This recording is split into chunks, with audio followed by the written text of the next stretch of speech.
Hi guys, welcome to my channel. तो आज हमारी कहानी हमें ले जाएगी 16वीं सदी में, मेवाड़ रियासत में। और आज हम बात करेंगे महाराणा उदय सिंह और रानी जयवंता के पुत्र महाराणा प्रताप की। महाराणा प्रताप का जन्म 9 मई 1540 में कुंभलगढ़ में हुआ था।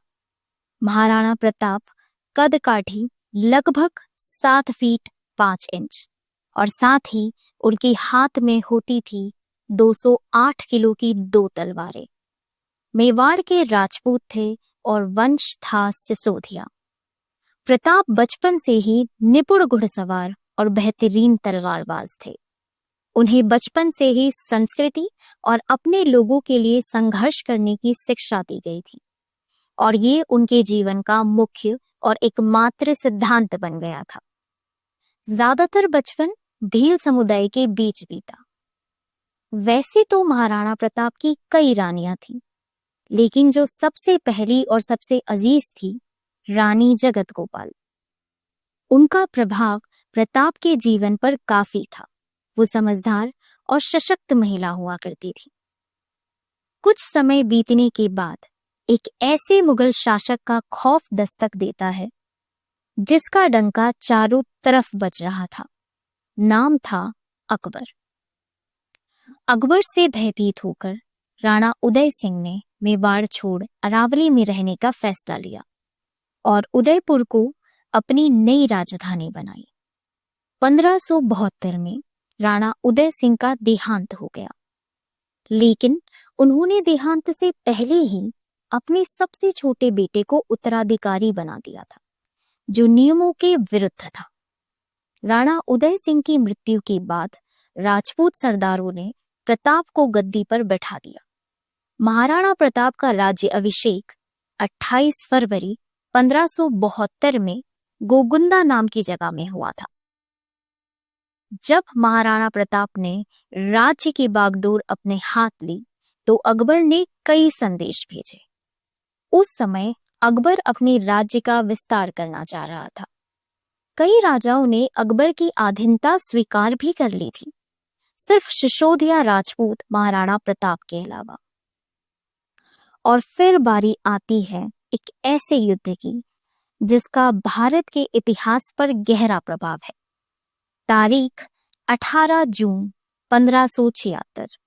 जगह चुनी गई राजस्थान की पहाड़ियों के बीच स्थित एक पतली घाटी, जिसकी मिट्टी का रंग हल्दी की तरह पीला था, इसीलिए नाम पड़ा हल्दी घाटी।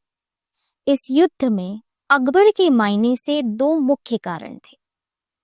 पहला, मुगलों और राजपूतों की दुश्मनी को हमेशा हमेशा के लिए खत्म करना, और दूसरा, मेवाड़ को अपने कब्जे में लेना। महाराणा प्रताप और मुगल सम्राट अकबर के बीच जंग छिड़ी। अकबर के सेनापति थे मान सिंह, वहीं महाराणा प्रताप के सेनापति थे नेम सिंह और शिव सिंह। इन्होंने नेतृत्व संभाला। माना जाता है इस समय महाराणा प्रताप की सेना में लगभग 20,000 सैनिक थे और अकबर की सेना में 80,000। हालांकि आधुनिक इतिहासकार का मानना इस विषय में कुछ और है, लेकिन इन सब के अलावा इस युद्ध में एक बहुत महत्वपूर्ण किरदार था। अगर उसे मैं कविता में समझाऊं तो वो कुछ इस प्रकार होगा। ना उसे तलवार चलानी आती थी और ना वो भाला संभाल सकता था। ना उसे रणनीति आती थी, ना वो कूटनीति समझ सकता था।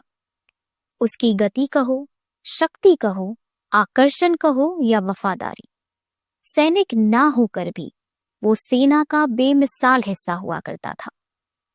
मैं बात कर रही हूं महाराणा प्रताप के घोड़े चेतक की, जिसका रंग नीला था और नस्ल राजपूत। उसका रंग और काठी इतनी विशेष थी कि वो सबको आकर्षित करती थी। उसका पालन पोषण खासकर युद्ध के लिए किया गया था।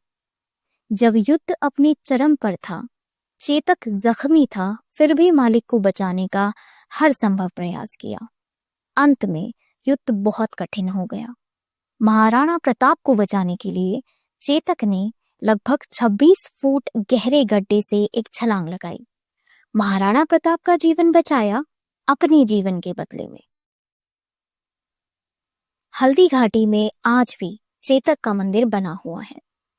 बेशक महाराणा प्रताप के लिए एक हार थी, लेकिन उनकी नायकता और साहस ने उन्हें भारतीय इतिहास में अमर कर दिया।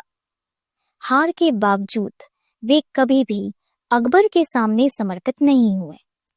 हल्दी घाटी के युद्ध के बाद महाराणा प्रताप मेवाड़ की राजधानी चित्तौड़गढ़ छोड़कर जंगलों में रहने लगे।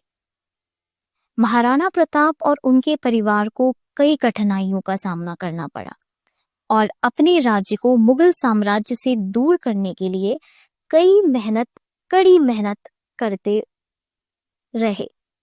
उनके सैनिकों और अधिकारियों ने भी इस कड़ी मेहनत में पूरा सहयोग दिया। मुगलों के साथ संघर्ष जारी था। उनके अंतिम दिनों में उन्होंने मेवाड़ की सुरक्षा के लिए कई संघर्ष किए। फिर 19 जनवरी 1597 को महाराणा प्रताप का निधन हो गया। उनका निधन एक महान योद्धा और एक शासक के तौर पर हुआ। उनकी मृत्यु के बाद भी महाराणा प्रताप का नाम भारतीय इतिहास में स्वतंत्रता के प्रतीक के रूप में अमर रहेगा।